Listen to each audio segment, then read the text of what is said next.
The president's tweet this morning, if we can. What proof does President Trump have when he says Congresswoman Wilson is not telling the truth? Are there recordings of his phone call with Maisha Johnson? No, but there were several people in the room from the administration that were on the call, including the Chief of Staff, General John Kelly. The president also said that he has called every family of someone who's died. Is that true? The president's made contact with all of the families that have been presented to him through the White House military office. There have been families that have since come forward to the Associated Press. Their names are in these reports who say they've not actually heard from this White House in any capacity. All of the individuals that the president has been presented with through the proper protocol have been contacted through that process. What is the criteria that the White House military office uses for presenting names of families to the president after there have been casualties? So there's a process that is a standard protocol.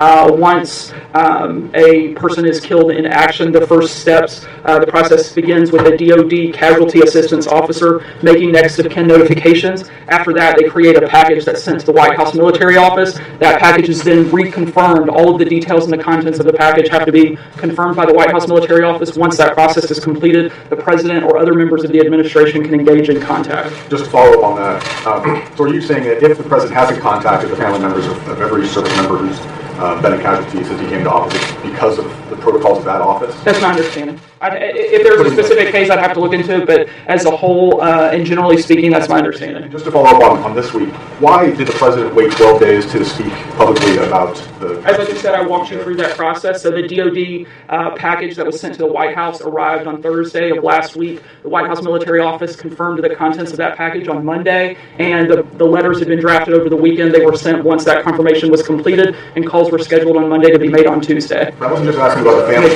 asking about why he didn't make public remarks about contact. Is the president satisfied he has learned everything he wanted to know about the situation itself in Niger? The Pentagon sources described it as what was interpreted to be initially as a low-risk mission.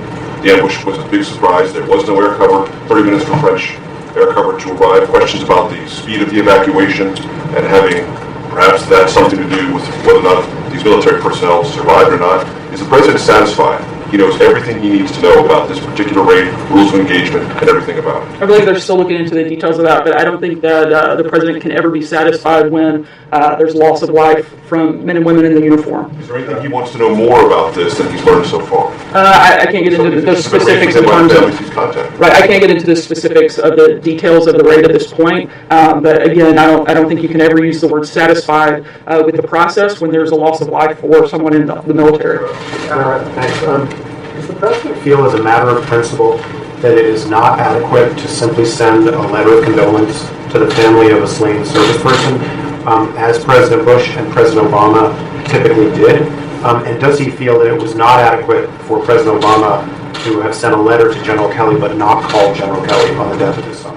I don't think that there's anything that any president can do. There's never going to be enough that a president can do for the families of those that are killed in action. The point the president was making is that there's a different process. Sometimes they call, sometimes they write letters, sometimes they engage directly. The comments were certainly, I think, taken very far out of context by the media, and if there's any frustration, I think that's where it should be focused.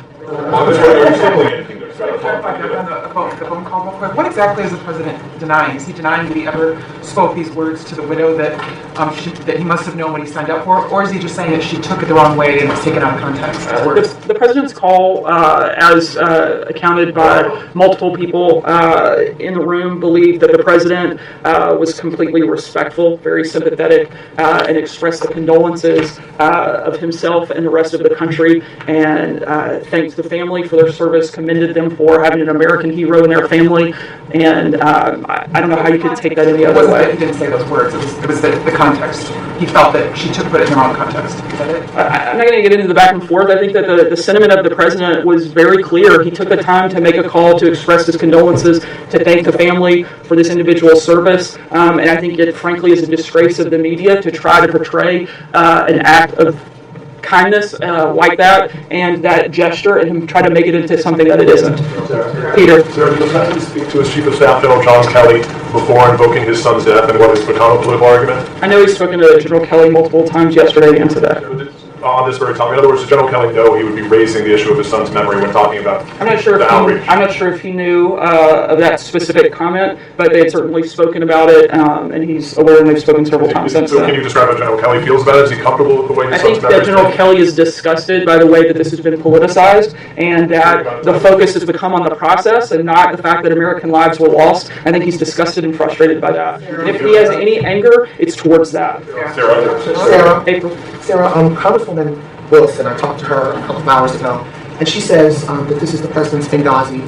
She says that that Jackson that his bring away were in Niger trying to find out information and doing a mission about Boko Haram. And she said that his transmitter was still emitting for 2 days, emitting the signal when he was located. And she says that makes no sense why he wasn't located. What say you about that? And also, what do you say about her comment that he did not know, and the wife, the widow, said that the president did not know his name? He kept saying, "Your God, your God." Just because the president said your guy, I don't think that means that he doesn't know his name. As the president stated, the hardest job he has is making calls like that. I think it is appalling what the Congresswoman has done and the way that she's politicized this issue and the way that she is trying to make this about something that it isn't. This was a president who loves our country very much, who has the greatest level of respect for men and women in the uniform, and wanted to call and offer condolences to the family. And I think to try to create something from that the Congresswoman is doing is frankly appalling and disgusting. About what she said about Boko Haram and Niger. What did you say about what she said about the mission? And then As I said to Major before, I'm not going to get into the details of that action at this point. Was she right? As I said before, I'm not going to get into the details of that action at this time, and when we have further information, I'll be happy to discuss it with you. Thank you. I just want to, setting aside the Congresswoman, setting aside the discussion about the politicization of this, the woman who raised Sergeant Johnson spoke to the Washington Post and said she felt like her son had been disrespected. And again, I'm not asking about what Congresswoman Wilson had to say, I'm not asking any of that, but given that somebody who has, as you rightly know, making these phone calls is probably one of the hardest things a commander-in-chief has to do. Given that, is the president at all reconsidering the way that he communicates with these families? Has General Kelly counseled him on perhaps how he might want to choose or change his words in the future? General Kelly was present for the call and thought it was completely appropriate. He thought the call was respectful, and he thought that the president did the best job he could under those circumstances to offer condolences on behalf of the country. Sarah. Sarah, normally when the president is upset about something, we hear from him pretty quickly about it, whether it's an issue with the senator, whether it's an issue with the NFL. So why did it take nearly 2 weeks for him to say something about this ISIS ambush? Not to reach out for the families necessarily, but even to offer public condolences or to explain to the American public what happened and how the deadliest combat mission involving American troops went so wrong. As I said before, there is a protocol for that, but there's also, we did make public remarks from the administration. I know I did in short order after that happened from the podium at the direction of the president, and I speak on his behalf, and I did that on behalf of the president and the administration. Sarah, you brought up politicizing a couple of times in relation to Congresswoman Wilson, but did the president politicize General Kelly's son's death by bringing it up as a defense for his claims about what past presidents did or did not do? He was responding to a question and stating a fact. Just to clarify your earlier answer, you're not denying that in some point in the conversation the president used the words, "It's what he signed up for." I spoke specifically to the sentiment that was offered by the president. I didn't get into the details of a personal call because I don't find that to be that appropriate.